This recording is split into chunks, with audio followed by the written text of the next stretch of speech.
Hi, this is Shaman Weaver Sheila Baker. So today I was gardening and I was moving things around from one place to the other. And as I was doing that and shifting things, I started to think about my path and how you're here on the path with me. But you might not know anything about me. This might be your first experience of hearing about Shaman Weaver, or even the name. What the heck does that mean? So I'm going to give you a little bit, I'll keep it short, of information about me personally. Going through, so I lived out in the boonies and I had a near-death experience when I was 5 and I started to see things differently. I actually saw my brother sitting in the car in front, in the car seat with my parents, and I was in the back seat, and he wasn't born for another 3 years. I began to be asked by people or told people by people what it was that was going on for them. And then information, advice would just come through. So, and I gifted them with that information. I just told them. And I noticed, I began to be an observer of life. And what I noticed was that if they used that information, then things got better in their life. If they didn't use that information, nothing got better.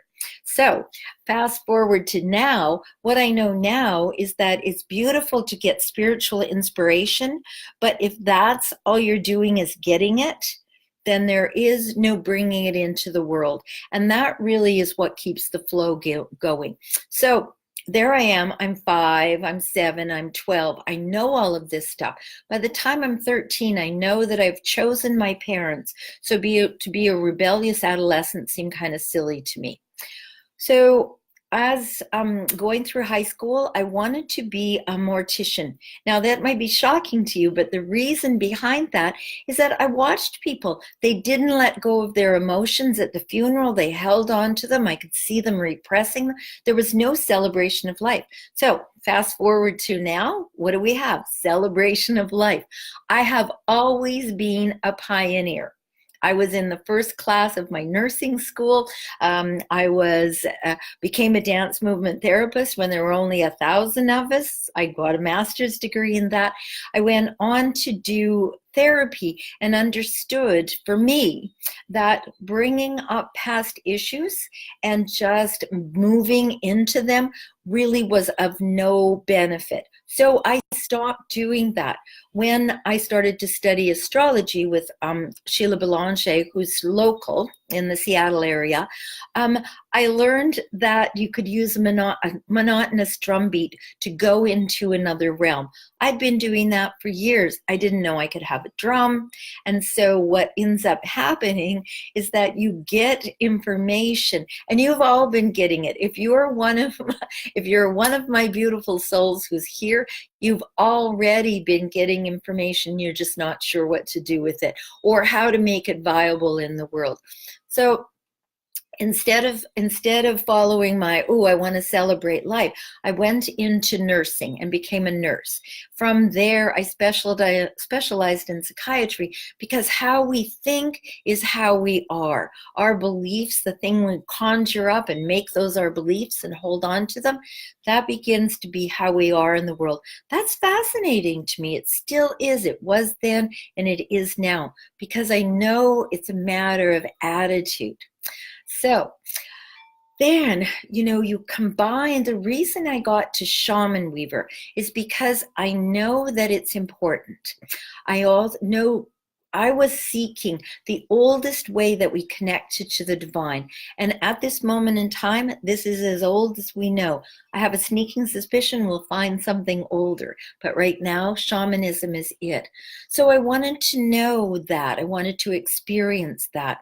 So I studied, and I used my my intuition, which had always been good, to find the right teacher and to be able to bring not just the practice of shamanism, but the practice of the psychology and the neurolinguistics and all of those things together. So I created Shaman Weaver, and now that's here for you, so that you can use everything that I've learned and begin to just make little shifts in your life. So if you go for the big shift and don't remember that there's baby steps along the way, it's going to be challenging. And there are absolutely tried, true, amazing steps to take along the way. Hey, Stephanie, how are you? Thanks for joining me.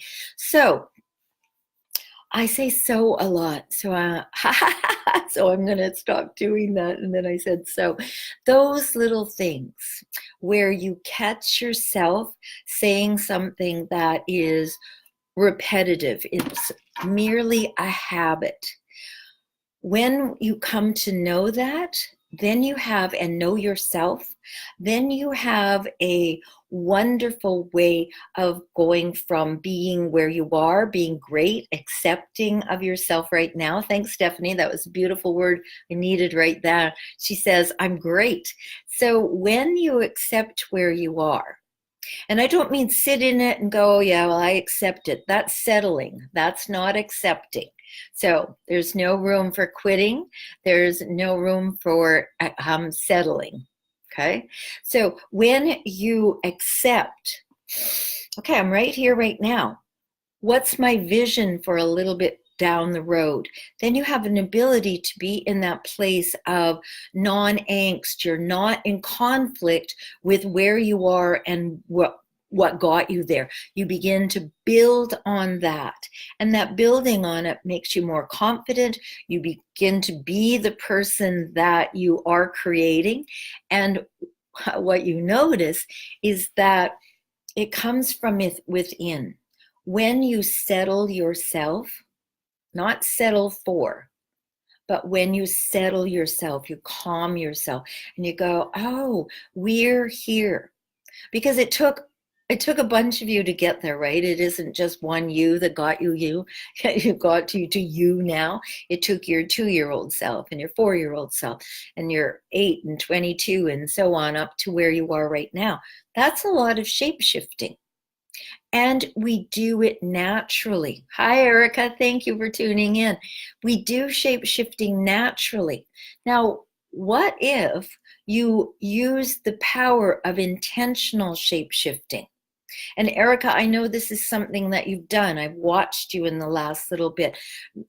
Be dedicated about moving from here to where you want to be.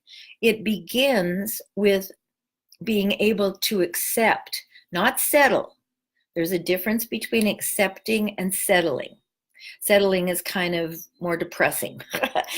Accepting something, I mean, think about it. When someone gives you a gift, you accept it, right? So think about that. Everything that you've done in your life to this moment has gotten you here. So if you turn around and look back with regret, that means that memory back there is holding you back. So whatever it is, cut that cord and let it go.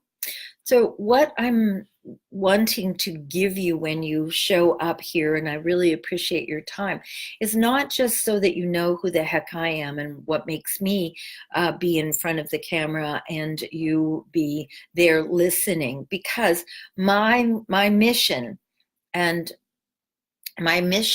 is to help 1,000 people get out of job jail. Okay, and what do I mean by that? You have spiritual gifts with a little bit of focus and some information about how to do it. I've been doing this for 22 years. I know a little something. And I'm still standing. That's the important thing. The other thing is I teach you to rely on here. Here, rely on here. See, I even have it marked, rely on right there.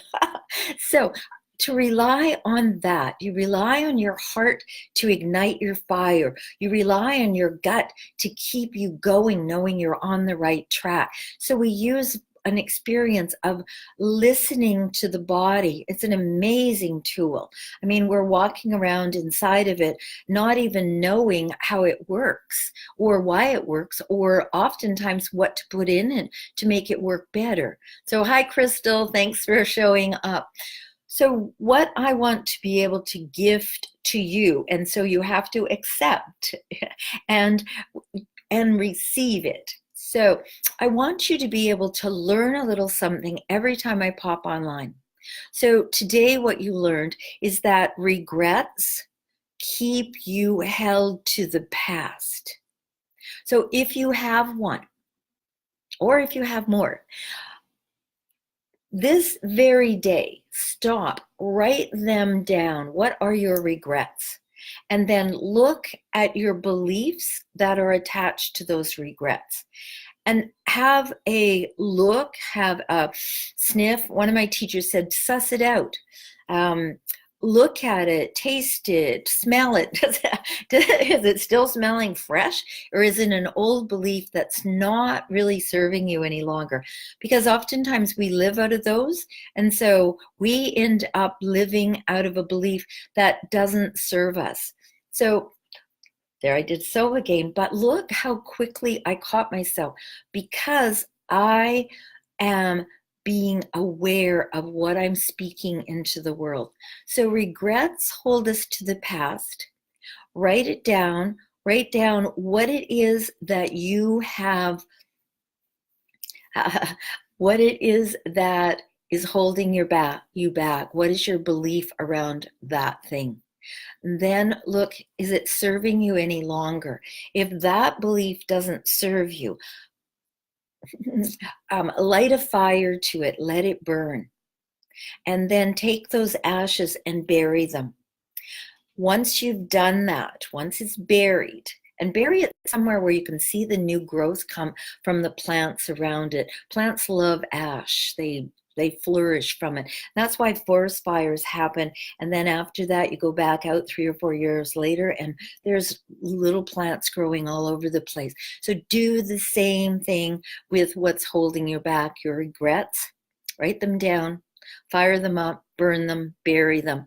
And then write yourself a new belief, taking into account where you're going. What is your belief? What is your belief got to be? What's the most amazing belief that you can have about this place that you're going? And when you get that, instill that in yourself. Walk around saying it. Touch your fingers together. Like I am love. I got that in a meditation. And so it's taken me a long time to get where I can accept that. But now I'm receiving that because the more that I believe I'm love, the more love I have to give. Now my love looks like teaching. Someone else's love might look like doctoring. Your love might look like gardening. We all have a different expression of that love. I'm unrolling a course next week. Well, actually, it's next month. Spirit is Spirit is anxious to get this going, but my humanness says, "Ooh, I want to be a little more mindful of it." So I'm doing a shape-shifting course, and I'm creating it now intentionally, and I'm going to unroll it sometime next month. So watch for that. Thanks everyone for popping on. Use that regrets, cut the cord, write it down, burn it, bury it, and be more in bliss. Bye-bye. Thanks for hanging out.